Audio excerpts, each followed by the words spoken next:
Seu Ver Mais já está de volta. Agora uma informação de saúde preocupante, gente. Tem crescido o número de crianças e pré-adolescentes que atentam contra a própria vida. No Brasil, isso aumentou 40% nos últimos 10 anos. É muita coisa. E o Ver Mais recebe hoje duas psicólogas para falar sobre o assunto. É a Priscila Neto, de Campos da Silva. Boa tarde, Priscila. Boa tarde.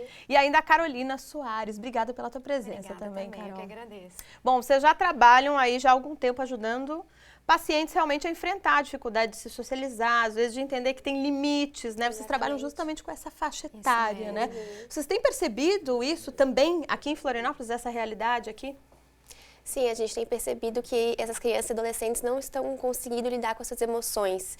E isso faz com que elas tenham comportamentos que não são funcionais para a vida delas. Então, elas acabam tendo comportamentos, às vezes, autopunitivos, né? Às vezes desenvolvem uma depressão. Então, a gente percebe que é a falta de lidar com as emoções e expressá-las de uma maneira correta. Isso tem a ver com esse tempo que a gente está vivendo, em que tudo é muito imediatista, né? Daqui a pouco o filho quer alguma coisa, o pai vai lá e atende toda hora. Daqui a pouco tem limites, tem frustrações que são comuns a qualquer classe social, inclusive, né? Daqui a pouco o pai não pode atender o que o filho quer a tempo e a hora. E daqui a pouco acontece uma frustração, realmente? Na realidade, assim, a criança e o adolescente, eles estão em fase de desenvolvimento e de transformação. E nessa fase eles estão recebendo estímulos sociais, familiares, escolares, então a parte do limite é bastante importante, até para ele saber lidar com as frustrações. Né? Uma criança sem limite, como é que ela vai saber lidar com uma frustração? Como é que ela vai saber lidar com esse não do pai? A gente sabe que cada caso é um caso, né? Mas às vezes tem, por exemplo, a questão da sexualidade, descobrir a sexualidade, às vezes contar alguma coisa para os pais. Também isso gera um conflito, muitas vezes? Gera conflito, a construção da identidade é uma fase bem importante da criança e do adolescente.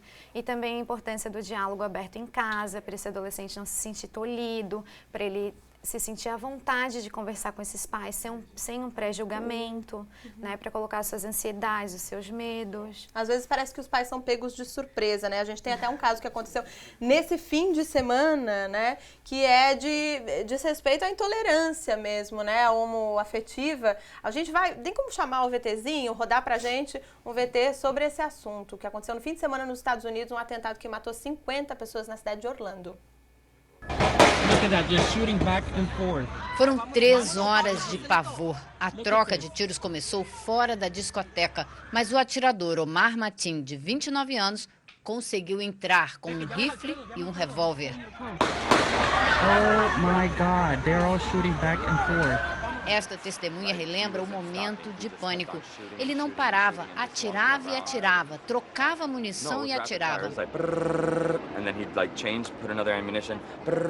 Este outro conta que, por causa da música alta, achou que o barulho dos tiros fizesse parte do show, até o momento em que ouviu gritos e viu pessoas caindo.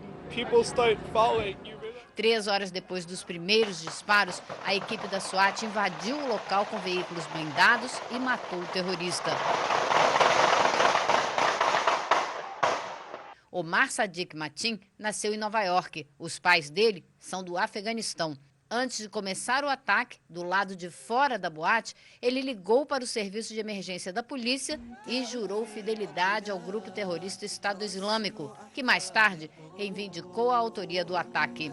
O FBI investigou Omar Mateen e conversou com ele 2 vezes, porque desconfiava que o rapaz podia ter ligações com grupos terroristas, mas nunca encontrou nenhuma prova e decidiu que ele não era uma ameaça.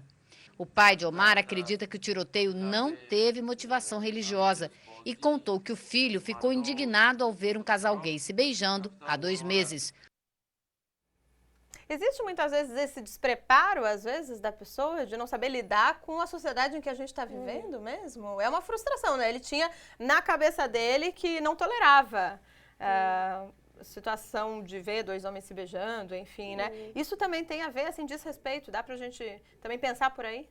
Dá pra gente pensar por aí, porque provavelmente ele tem uma crença, né, de que isso não pode acontecer na cabeça dele, né? Foi criado dessa forma, então ele não consegue entender essa diversidade, então ele acaba, né, tendo esse tipo de comportamento. Muito bem, a gente já tem pergunta aqui dos nossos telespectadores. Quais seriam as dicas para nós pais ficarmos atentos sobre uma possível depressão infantil? Eu vou aproveitar o gancho dessa pergunta para fazer uma outra que chegou pra gente. Meu filho tem 11 anos e tem fascínio por faca. Ele já me perguntou o que era suicídio. Eu me separei do pai dele quando ele tinha 7 anos. Isso pode ser um motivo de alerta? Os pais, eles têm que... Qual é a orientação para os pais nesse momento? Evitar conversar sobre o assunto? Eu acho que não é Não. a dica, Os né? pais têm que tentar chegar na criança ou adolescente de uma maneira sutil, né? Para conversar sobre o assunto, para tentar entender o que está levando a criança, né, no caso dela, o filho de 11 anos, a querer brincar com faca, a ter questões de ideação contra a própria vida, né? E tentar de uma forma sutil, né, sem pressionar, porque senão a criança pode se fechar ainda mais, né? E caso ela veja que realmente esse comportamento está perdurando, procure um profissional, né, um psicólogo, para que ele vá ajudar a criança a ressignificar essa situação. Pode ter relação, então, com a questão da separação? Alguma coisa que ficou mal resolvida, ou mais explicada, sim. né? Às vezes. Sim. Olha só. E a outra pergunta é, né, como a gente pode ficar atento a alguns sinais, né? Tem, por exemplo, algum isolamento social da criança, alguns sintomas, assim, que podem acontecer? É importante os pais estarem atentos a todos os sinais da criança e do adolescente. Ela vai modificar o comportamento dela, pode perceber uma mudança de comportamento brusca, pode perceber um isolamento social, uma tristeza profunda, né? Então, tá atento a esses sinais e se perceber que persiste, como a Priscila mesmo falou, tá procurando um profissional para estar acompanhando essa criança ou esse adolescente, para estar auxiliando na identificação dessas emoções, para conscientizar desse comportamento. Porque às vezes a gente percebe, assim, inclusive em casos extremos, né? A gente vê o caso da apresentadora Ana Hickman, né? Que teve um rapaz que também foi atrás dela, né? E ameaçando de morte. Esse caso dos Estados Unidos que a gente mostrou agora há pouco. E a gente vê que no próprio dia a dia, vocês estavam contando pra mim que na clínica, às vezes o pai e a mãe, enfim, os pais se mostram surpresos. Poxa, eu não imaginava que meu filho estava nessa situação, né? Às vezes na clínica, lá entre 4 paredes, com um profissional, a criança acaba relatando aquilo, né? É porque às vezes com a correria do dia a dia, né, os pais trabalham o dia inteiro, a criança passa na escola, então muitas vezes a criança,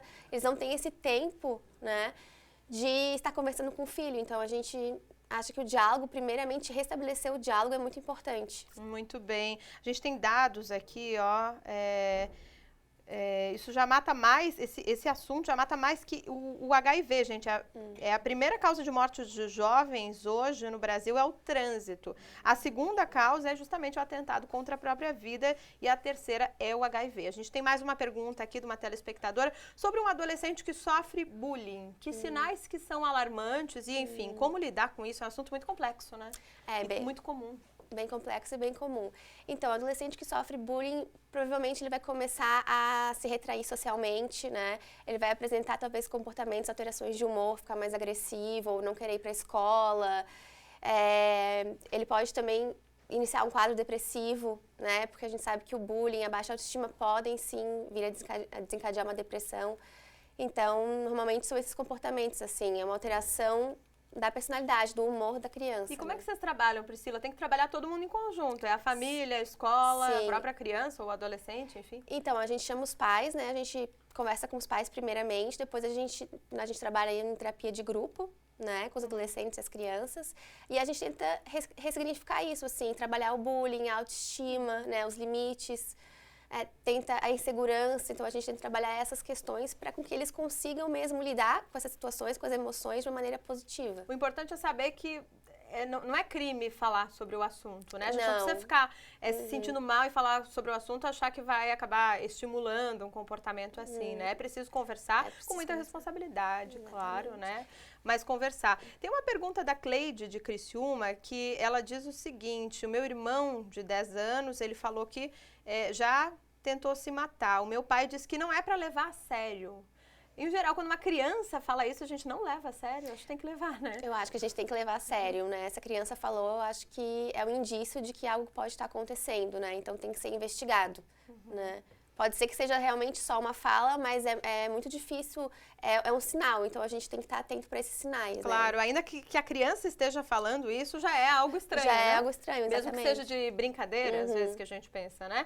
Bom, nos Estados Unidos, uma adolescente atentou contra a própria vida depois que os amigos dela filmaram ela tomando banho e publicaram numa rede social, no Snapchat. Esse tipo de comportamento também acaba gerando isso, né? É uma vergonha, a gente vê às vezes mulheres expostas, principalmente acontece mais com as mulheres, né? Mulheres ficam expostas nas redes sociais e a partir daí a vida delas se transforma no inferno, né? Alguém muito antiético fez isso, filmou ela numa situação e espalhou. Isso acontece também bastante, né? A gente vê um isolamento social que acaba provocando, né? E tudo mais. Porque isso também pode causar danos psicológicos a essa menina que foi exposta ao social, na sua intimidade, né, no qual não foi pedida autorização dela. Então envolve uma série de questões, tanto o que é socialmente aceito e o que não é, como é que vai ficar essa autoestima dessa menina depois do que aconteceu, né? Então a tendência realmente é se isolar e não se relacionar. Isso é preocupante, isso aconteceu na semana passada, é muito recente, se a gente for ver, são muitos os casos, né? E se não for contextualizado, assim, da maneira como a gente está abordando, esse assunto ele também acaba não sendo abordado na mídia, né? É preciso contextualizar, é preciso sim estimular a falar, né? Que uma coisa é a gente falar com responsabilidade, né? A outra é simplesmente deixar o assunto de lado. A gente agradece a presença de vocês, Priscila, Carolina, obrigada pelos esclarecimentos e parabéns pelo trabalho de vocês, que é tão importante, né, na psicologia. Obrigada. Obrigada, Márcia.